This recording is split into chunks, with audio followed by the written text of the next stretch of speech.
Assalamualaikum warahmatullahi wabarakatuh. Selamat datang kembali di sesi pembahasan TOEFL Grammar. Pada kesempatan kali ini kita akan membahas mengenai phrasal verbs atau frase kata kerja bersama saya Zain Atib Muhammad.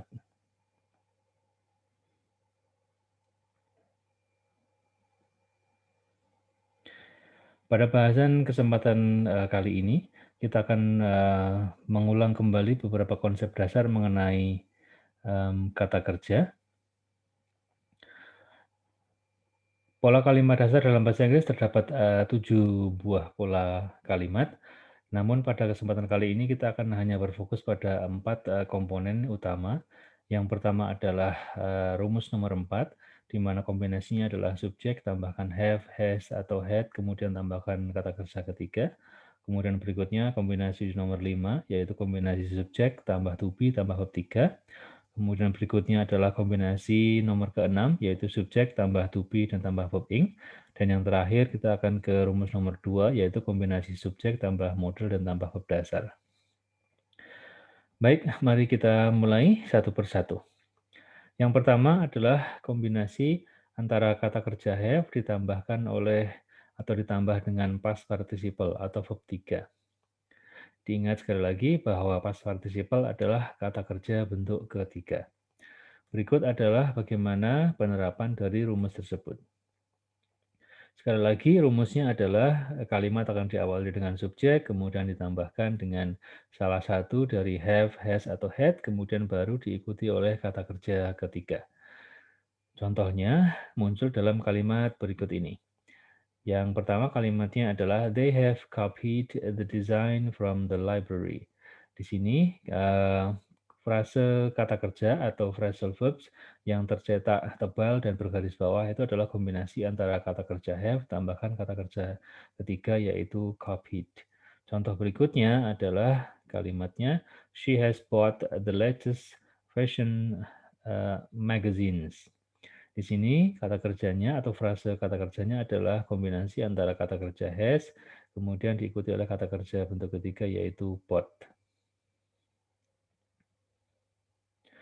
Kemudian kombinasi antara have, has, had, tambahkan kata kerja ketiga. Kalau diterjemahkan dalam bahasa Indonesia, kira-kira padanannya adalah kombinasi antara kata kerja bantu sudah ditambahkan dengan kata kerja biasa. Itu adalah padanannya dalam bahasa Indonesia. Kemudian bagaimana kalau konsep ini digunakan dalam soal TOEFL? Berikut adalah contohnya. Kita punya 2 contoh soal yang diambil dari buku Longman Introductory Course. Yang pertama adalah kita lihat, yaitu kalimat fish farming has rose in the United States in recent years.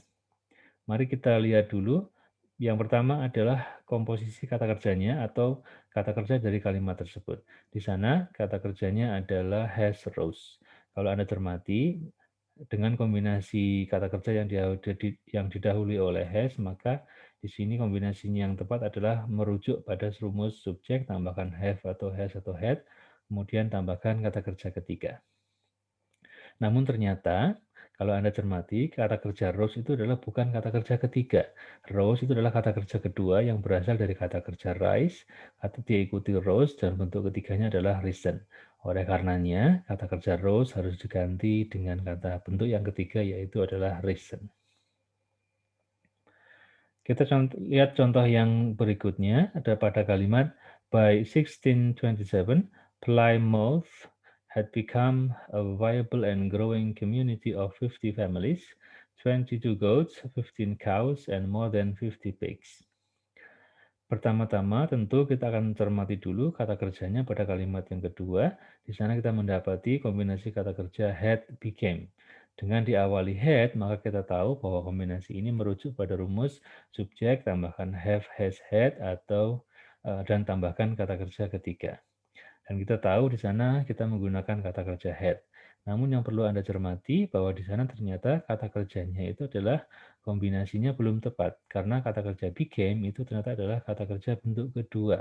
Di mana bentuk satunya adalah become, diikuti bentuk kedua adalah became, dan bentuk ketiga adalah become. Oleh karenanya kata kerja became itu harus dibetulkan menjadi become.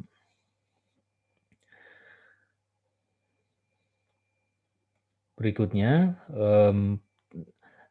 dalam penggunaan kata kerja have atau has atau had, Anda perlu juga berhati-hati. Karena dalam kalimat dalam bahasa Inggris ternyata penggunaan have itu tidak hanya dalam seperti rumus yang barusan kita jelaskan atau kita pahami. Berikut komposisi lain yang menggunakan atau kalimat lain yang menggunakan pola have. Saya punya sebuah kalimat, they have a beautiful home. Di sini kalimat ini memiliki kata kerja have, namun setelah have ternyata itu tidak diikuti kata kerja ketiga, melainkan diikuti objek. Dengan komposisi seperti ini, maka kalimat ini bukan kalimat seperti yang rumus kita barusan bahas sebelumnya. Justru malah di sini kata have itu bukan berarti sudah, tetapi berarti memiliki. Pola kalimat yang lain yang menggunakan komposisi have juga ada seperti kalimat berikut ini, yaitu kalimat she has to stop the car right away. Di sini kata kerja yang bercetak tebal dan bergaris bawah itu memiliki kombinasi has to stop. Namun perlu Anda cermati bahwa di sini ternyata itu bukan seperti rumus yang barusan kita bahas sebelumnya. Di sini komposisinya malah justru adalah subjek ditambahkan model, yaitu modelnya adalah has to, kemudian tambahkan kata kerja dasar yaitu stop. Nah, di sini kata kerja have atau has to, kata kerja merupakan kata kerja bantu dan artinya adalah harus, seperti halnya model kata kerja bantu must. Demikian penjelasan untuk kombinasi kata kerja have dengan kata kerja ketiga. Mari kita lanjutkan ke pembahasan rumus yang berikutnya. Kombinasi berikutnya terdiri dari dua komponen, yaitu adalah kata kerja bantu to be dan diikuti present participle atau verb ing atau diikuti oleh past participle verb 3. Jangan lupa perlu Anda cermati kembali, present participle itu adalah semua bentukan kata kerja yang berakhiran ing. Kemudian past participle itu adalah semua bentukan kata kerja dari bentuk ketiga. Anda perlu ingat juga bahwa bentukan kata kerja itu ada yang reguler, ada yang juga yang irregular. Mari kita lihat satu persatu bagaimana rumus ini diterapkan. Kita mulai dari rumus yang subjek ditambahkan dengan to be, kemudian ditambahkan dengan kata kerja bentuk ketiga atau past participle. Berikut adalah contoh penggunaan dalam kalimat. Kalimatnya berbunyi, the island is joined to the mainland by a bridge. Di sini kata kerja yang tercetak tebal dan bergaris bawah adalah kombinasi dari to be, yaitu is, dan kata kerja ketiga yaitu joined. Contoh yang kedua berbunyi, they were asked to leave the room immediately. Di sini kata kerjanya yang tercetak tebal dan bergaris bawah adalah kombinasi to be, were, dan kata kerja ketiganya adalah asked. Mari kita lihat. Ternyata kombinasi antara to be dan kata kerja ketiga dalam bahasa kita, dalam bahasa Indonesia, padanannya adalah seperti halnya kalimat pasif. Jadi kalau diartikan dalam bahasa kita, kata kerja itu akan berbunyi diawali dengan awalan di dan kemudian tambahkan kata kerja. Dan kalimat ini adalah kalimat pasif. Jangan lupa juga bahwa to be itu terdiri dari tiga buah bentuk. Terdiri dari tiga bentuk. Ada bentuk pertama yaitu is, am, are, dan bentuk kedua adalah was, were, dan bentuk ketiga adalah been. Berikutnya, mari kita lihat bagaimana contoh soal TOEFL dengan kombinasi rumus yang barusan saya jelaskan.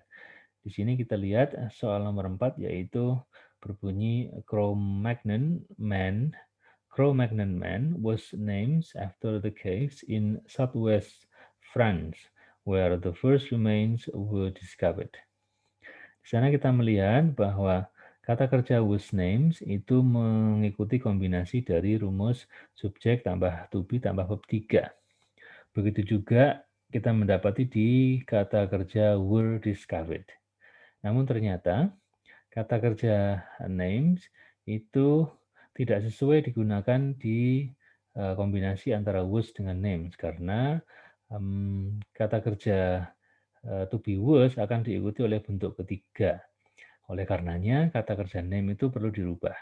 Nah, bentuk perubahan dari kata kerja name adalah name, kemudian bentuk keduanya adalah name, dan bentuk ketiganya juga name, di mana kata kerja name adalah kata kerja bentuk reguler. Maka kata kerja name kita perlu ganti menjadi bentuk yang ketiga. Kemudian kita lihat soal yang berikutnya.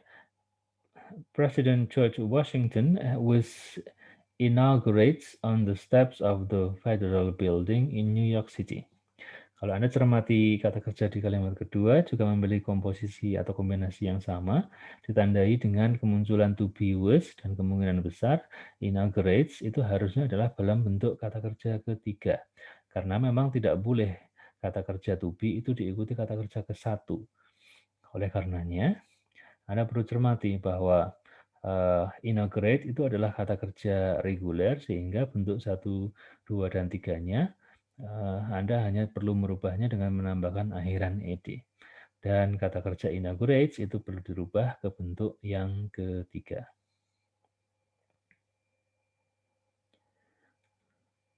Baik, mari kita lanjutkan ke bagian berikutnya, di mana kita akan mendalami rumus subjek, kemudian ditambahkan to be, kemudian ditambahkan dengan verb ing. Contoh penggunaan dalam kalimat adalah seperti berikut ini. I am saving money to pay for the holiday. Kata kerja yang bergaris bawah dan tercetak tebal itu adalah kombinasi antara to be am dan juga kata kerja ing yaitu saving. Contoh berikutnya adalah we are writing a novel for the publisher. Di sini kata kerjanya adalah kombinasi antara to be are dan kata kerja ing-nya adalah writing. Kemudian kombinasi to be kemudian dan verb ing dalam bahasa Indonesia memiliki padanan yang berarti antara kombinasi kata kerja bantu sedang dan tambahkan kata kerja. Ini adalah kalimat continuous. Kemudian, jangan lupa sekali lagi diingatkan, to be memiliki 3 bentuk, yaitu is, am, are bentuk pertama, was, were bentuk kedua, dan been dan bentuk ketiga. Kita lihat bagaimana penggunaan rumus to be verb ing dalam contoh soal. Contoh soal yang kita tampilkan pada kesempatan kali ini adalah contoh soal melengkapi kalimat yang hilang, bagian kalimat yang hilang. Kita tahu bahwa kalimat pada contoh memiliki subjek yaitu moon. Kemudian kalau dicermati sampai akhir kalimat, di sana kita belum mendapati kata kerja untuk melengkapi kalimat tersebut. Oleh karena itu kita akan membutuhkan kata kerja yang benar. Kemudian kita lihat satu persatu pilihan jawaban. Ternyata di pilihan jawaban A, kita tahu bahwa kata kerja ing itu membutuhkan to be. Oleh karenanya pilihan jawaban A itu salah karena dia kurang to be. Kemudian pilihan jawaban yang B adalah komposisi yang tepat, di mana kombinasi kata kerjanya adalah kombinasi to be is, tambahkan kata kerja moving. Kemudian di pilihan jawaban C sebenarnya memiliki kata kerja yang benar, yaitu was moving, namun ternyata di sana memiliki subjek ganda, yaitu ada subjek it, di mana di soal kita sudah memiliki subjek moon. Kemudian juga kita ke pilihan D malah justru sama sekali bukan kata kerja, oleh karenanya pilihan jawaban D juga pilihan jawaban yang tidak tepat.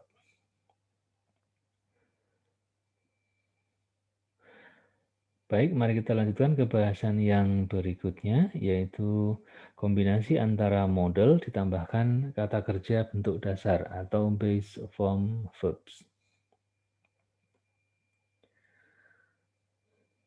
Rumus yang berlaku untuk kombinasi tersebut adalah kalimat didahului dengan subjek, kemudian ditambahkan dengan model, dan terakhir diikuti dengan kata kerja bentuk dasar.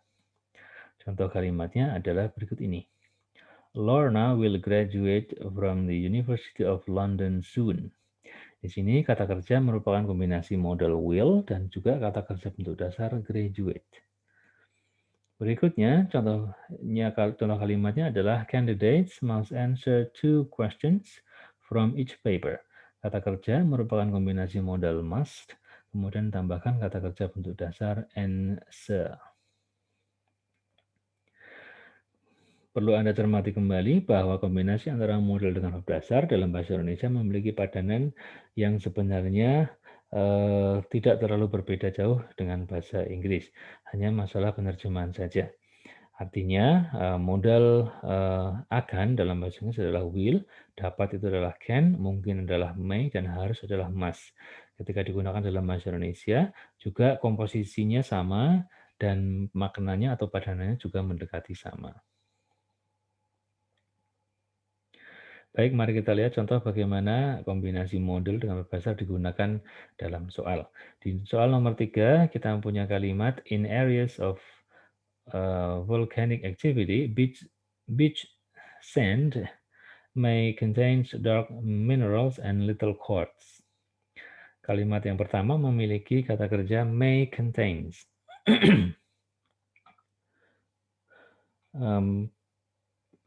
Ketika Anda cermati, kata kerja may contains itu menggunakan kombinasi subjek, model, tambahkan verb dasar, di mana kombinasi kata kerja itu diawali dengan may. Namun setelah Anda cermati, ternyata kata kerja contains di soal itu tidak sesuai dengan rumus kata kerja dasar, di mana agar contain itu dalam bentuk kata kerja dasar harus menghilangkan akhiran S-nya. Di mana perlu Anda pahami bahwa contain tanpa S itu bisa berupa bentuk kata kerja pertama dan juga bisa dalam bentuk kata kerja dasar. Namun, kata kerja contain tambahkan S itu hanya berlaku kata kerja satu saja, tetapi dia bukan kata kerja bentuk dasar. Oleh karenanya, kita perlu menghilangkan S-nya. Kita lanjut ke kalimat yang berikutnya. A blue bigwig lizard stakes out a territory and will defending females within it against courting males. Kalau kita cermati di kalimat yang kedua, kata kerjanya adalah kombinasi antara will dengan defending.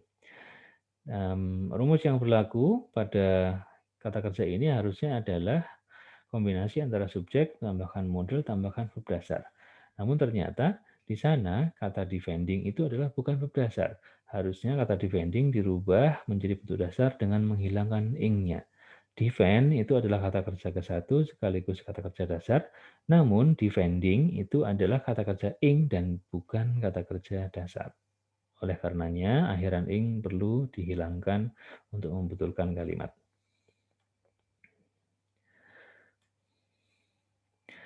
Kemudian juga selain kombinasi sederhana dari beberapa rumus yang barusan kita bahas, ternyata phrasal verbs itu bisa terdiri dari kombinasi lebih dari 2 kata kerja.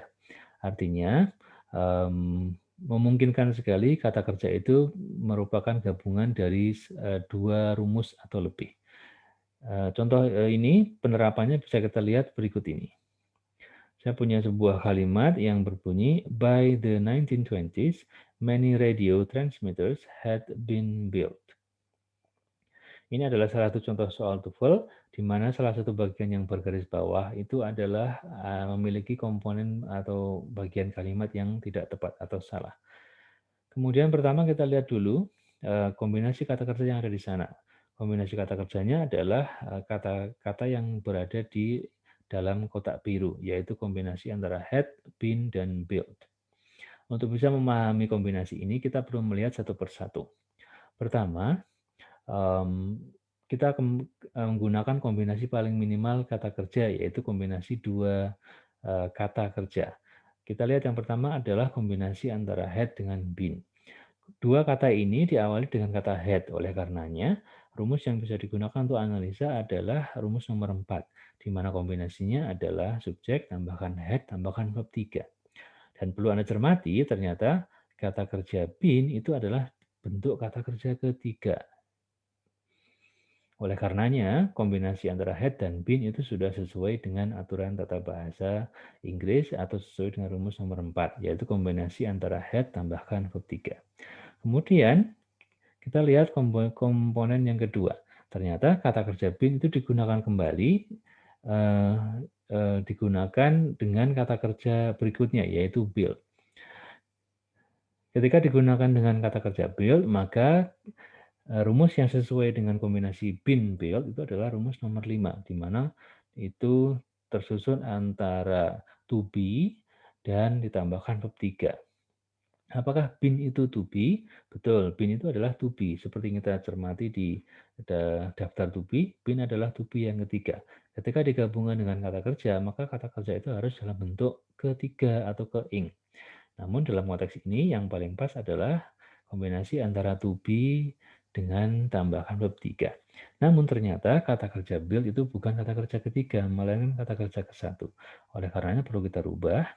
Kata build itu kita ambil bentuk ketiganya yaitu build yang berakhiran dengan huruf T. Ini adalah contoh kombinasi dari kata kerja yang memiliki lebih dari 2 kata kerja. Dan bahkan sebenarnya tidak hanya 3, bahkan kombinasi kata kerja bisa lebih dari 3, bahkan mungkin sampai cukup banyak. Namun pada kesempatan kali ini kita lihat baru kombinasi 3 kata kerja. Demikian penjelasan pada kesempatan kali ini. Terima kasih atas perhatiannya. Sampai ketemu di lain kesempatan. Wassalamualaikum warahmatullahi wabarakatuh.